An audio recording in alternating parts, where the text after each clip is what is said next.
something to buy the button, yeah. The button, buy the yeah. Set the potato, boy, yeah. Hey, what's up? Jan the Creator here with 8.5 Visuals, and today we're going to be talking about the Sigma 18 to 200 millimeter lens with the aperture range of 3.5 to 6.3. Let's talk about it.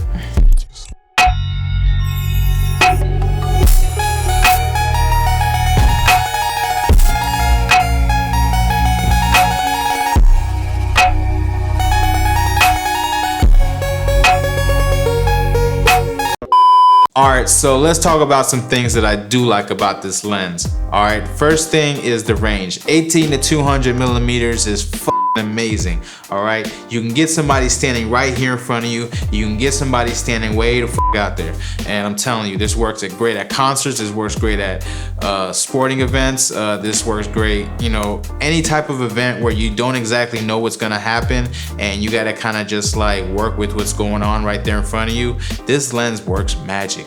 As long as you know how to compensate for the aperture change and when you zoom in and zoom out, I'm telling you, this lens is magical. Another thing that I do like about this lens is the fact that when you combine this lens with a speed booster and then stick it on something like a GH5 or a Blackmagic Pocket Cinema camera, whatever, as long as it's like a Micro Four Thirds system, or you know, you could even stick it on an APS-C system because this is a Canon mount.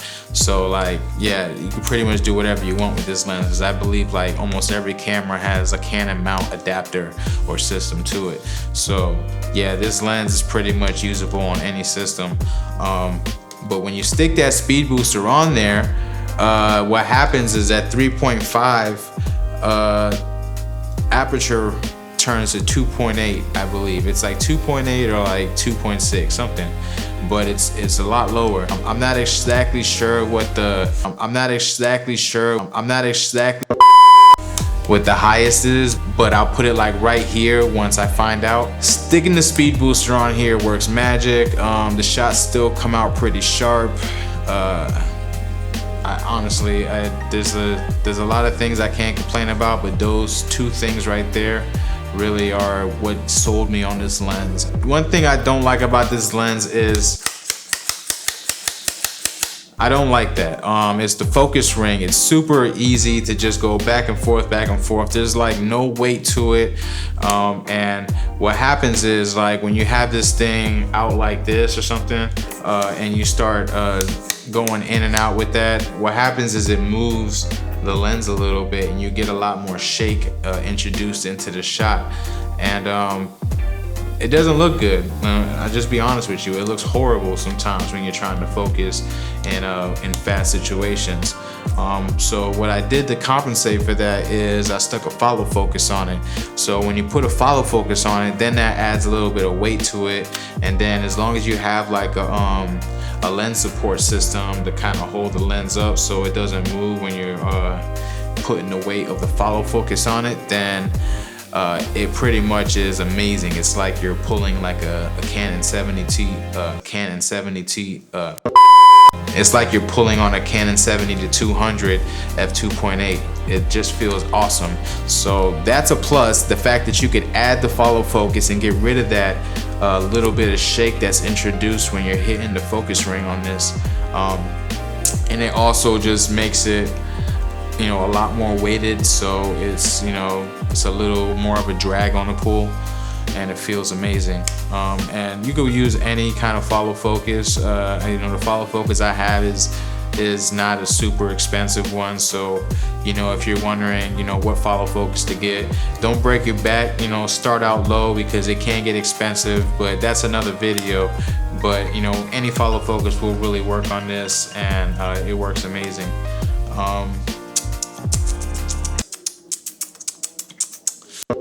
Oh, one thing I do like about this lens, let's go back to things that I do like about this lens. So here, check this out. This has a little lock system on it. So the thing that does is when this is all the way in to 18 millimeters, you don't want this thing to be able to, what happens is this. See that? Let me do it again. That happens, and you know, like let's say you have your camera angled this way.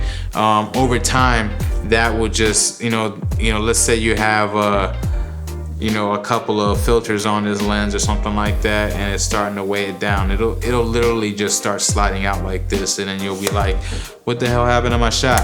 So what you want to do is stick this little lock on, and when you got this lock on, it prevents it from coming out. Also, this has optical stabilization. This also has optical stabilization. There's a little switch on the side of the lens, just like most lenses with OS on it. This combined with the GH5's IBIS is fucking awesome. Yeah, I've gotten away with so much, like at a paintball event while I'm getting shot, zoomed all the way out to 200, and you know, I'm telling you, it's magic what you can get away with. It's almost cheating. But yeah, the optical stabilization, it doesn't really work the best without the IBIS. It's okay. I've had better, but I mean, it's there, and you know, at least it offers it, because there's a lot of lenses that don't. So that's a plus. I don't like the build. The build on this thing is like, it's cheap, it's plastic. I feel like I might have just injured my lens just doing that right there. Like if I drop this lens, I'm definitely gonna have to buy a new one. Another thing is the front element on this thing, it's thin. I mean, I feel like, honestly, I have to put strong UV filters on there, because when I shoot paintballs, sometimes the paintballs hit the lens, and I've actually lost a couple lenses due to that. And this one feels, or looks like, and feels honestly, that if it made any contact with the actual element on this lens, it would be a goner. Another negative for me, I don't know if this is a negative for you, but it's the extension of this lens.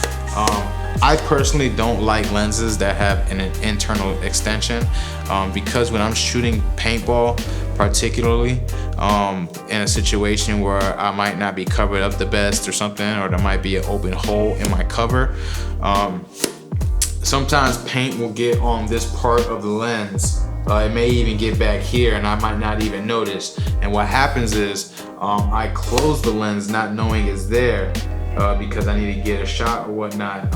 And then all that paint, when I come back out with this lens, is now smeared all on this part, and I'm sure, and I'm pretty positive it smears all on the inside too. So yeah, you don't want that kind of stuff to happen. So for me, having that is a negative. So that's just something I don't like about the lens. But you know, I work around it, and I do pretty well with it. I've had this lens for a solid, I want to say like 4 or 5 years now, and it still looks pretty good. Still has a pretty clean element, and yeah. Another thing I don't like about this, of course, is the aperture range. 3.5 to 6.3 is just horrible when you're trying to zoom in and out and get a clean look. What happens is then you have to stop down or stop up with the aperture. One thing is you can see the stops happening while I'm shooting, which, you know, if I'm shooting something where I kind of need everything within that shot, this ain't the lens for it. I'm gonna have to get a different lens to shoot those kind of shots. So this is why I say this lens is better for like live events, where you kind of have to make like a highlight for, or something where you could do a lot of editing and you don't have long scenes, because this is not the lens for long scenes. This lens changes apertures, and is a drastic change. So it's something you want to be prepared for. So being at like a live event or something like that, where I can get away with, you know, an aperture change when I'm not necessarily, you know, needing the whole clip, just maybe like 4 or 5 seconds of it. So that's why I can get away with the aperture range, but I just don't like it. It's too drastic, and sometimes it takes a little too long for me to find the matching look from where I had it at a wide angle. All in all, this is a great lens for any beginner or intermediate or you know, pro shooter. You could take this on vacations. You could take this you know, for family events. You know, you can do anything with this lens. Like, let's say you're just a, you know, a weekend warrior, you know what I mean? This lens might be perfect for you. You know, it's cheap. I think it's like 200 used, maybe like 300 retail. It's completely affordable, and it's a great lens. I use this on a lot of jobs, and yeah, if what you do is shooting events, weddings, concerts, I would tell you to try this lens at least. It's only $200. I would say just crack the bank on this one and give it a shot, because this lens is completely worth it. And yeah, and if there's not a big budget on your plan and you kind of need something to cover the whole day, and have a lens where you're not completely changing, and you know, if you have a mirrorless camera, you don't want to get dust on your lens changing lenses at an event. So this lens right here is just awesome for that. It's just a keeper. You just keep it on the camera all day, and yeah, I love it. So yeah, that's it for today. Make sure you hit that subscribe button, the little notification bell right next to it, so you can be first to know when my videos drop. Like and comment on the video. Tell me what you think about this lens. If you've already used it, I'd like to know what you think about it, good or bad. And if you haven't used it, tell me what you think. I'd love to hear your thoughts. All right, y'all. I'm Jan the Creator, and I'm out. Peace.